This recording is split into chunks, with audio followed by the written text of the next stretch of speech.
શું તમારે પણ B12ની ઉણપ છે? શું તમને પણ વારે ઘડીએ થાક લાગી જાય છે, શરીરમાં તાજગી નથી રહેતી?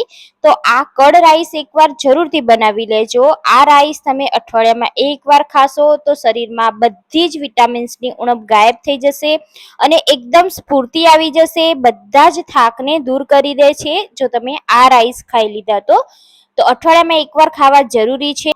અને શરીરમાં ઠંડક પૂરી પાડવાનું કામ કરે છે, શરીરને તાજુમાજુ રાખે છે. તો ચાલો જોઈ લઈએ કડ રાઈસ કેવી રીતે બનાવવા.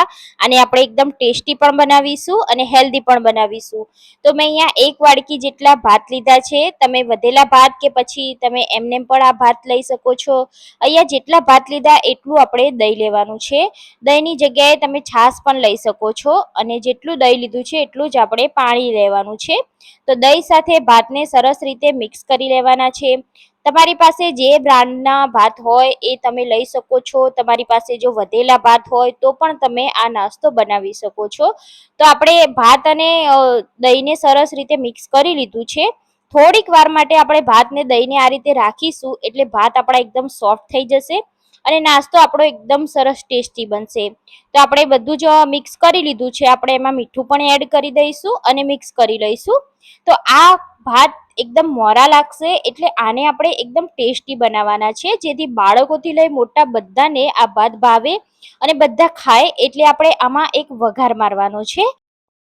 તો કોઈ પણ એક પેનમાં આપણે 3 ચમચી તેલ લેવાનું છે. એમાં રાઈ અને જીરું એડ કરવાનું છે. રાઈ અને જીરુંને થોડા ફૂટવા દેવાના છે અને વઘાર એકદમ સરસ મારીશું તો આપણા કર્ડ રાઈસ બહુ જ ટેસ્ટી લાગશે. તો મેં અહીંયા 1 ચમચી અડદની દાળ અને 1 ચમચી ચણાની દાળ એડ કરી છે. દાળને આ રીતે તેલમાં થોડીક વાર માટે સોતે કરવાની છે, જેથી એ સરસ એવી ક્રિસ્પી થઈ જાય અને આપણા આ નાસ્તામાં સરસ એનો ટેસ્ટ આવશે. અહીંયા મેં સૂકું લાલ મરચું પણ એડ કર્યું છે. તીખાસ માટે લીલા મરચાં એડ કરીશું અને મીઠા લીમડાના પાન એડ કરીશું. બધું સરસ રીતે સોતે કરી લેવાનું છે. આ નાસ્તામાં આપણે લાલ મરચું એડ નથી કરતા એટલે લીલા મરચાંની ક્વોન્ટિટી તમે તમારા તીખાસ પ્રમાણે એડ કરી શકો છો. તો હવે આપણે થોડા વેજીટેબલ એડ કરવાના છે. તો મેં અહીંયા આ રીતે લાંબી સ્લાઇસમાં કટ કરેલી ડુંગળી, લાંબી સ્લાઇસમાં કટ કરેલા કેપ્સિકમ અને લાંબી સ્લાઇસમાં કટ કરેલા ટમાટર એડ કર્યા છે.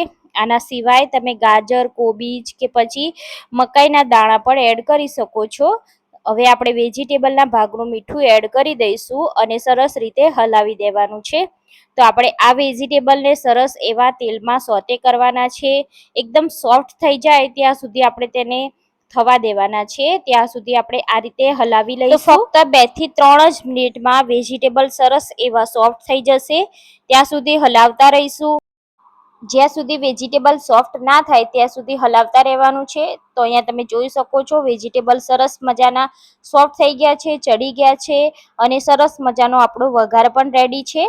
હવે આપણે આ વઘારને ઠંડો થવા દેવાનો છે અને ઠંડો થયા પછી જ આપણે આ ભાતમાં એડ કરીશું અને હલાવી લેવાનું છે.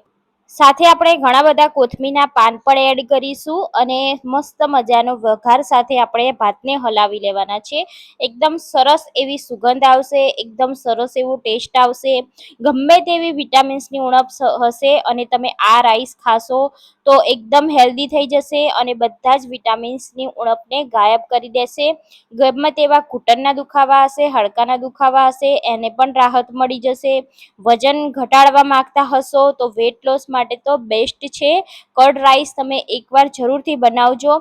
તો આ રાઈસને સ્ટોર કરવા માટે આપણે માટીનું વાસણ લેવાનું છે. જો તમારી પાસે ના હોય તો તમે કોઈ પણ વાસણમાં ભરી શકો છો. તો આ રાઈસને આપણે આ રીતના માટીના વાસણમાં રાખી અને 1 થી 2 કલાક રાખી અને તમે ખાશો તો એટલા હેલ્ધી થઈ જશે અને એનો ટેસ્ટ 100 ગણો વધી જશે.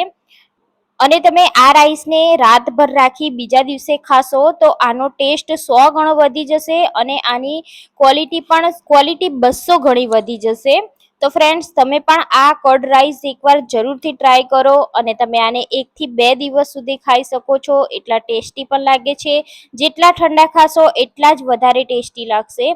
તો તમે પણ આ રાઈસ એકવાર જરૂરથી ટ્રાય કરજો. બાળકો માટે કે પછી ઘરના દરેક સભ્યો માટે તમે આ કર્ડ રાઈસ બનાવી શકો છો. તો ફ્રેન્ડ્સ, તમને આ રેસીપી પસંદ આવી હોય તો તમારા ફ્રેન્ડ્સ ફેમિલી સાથે શેર કરી દો. ચેનલ પર નવા છો તો સબસ્ક્રાઇબ કરવાનું ના ભૂલશો. તો ફરીથી આપણે આવા જ નવા વિડીયો સાથે મળીશું.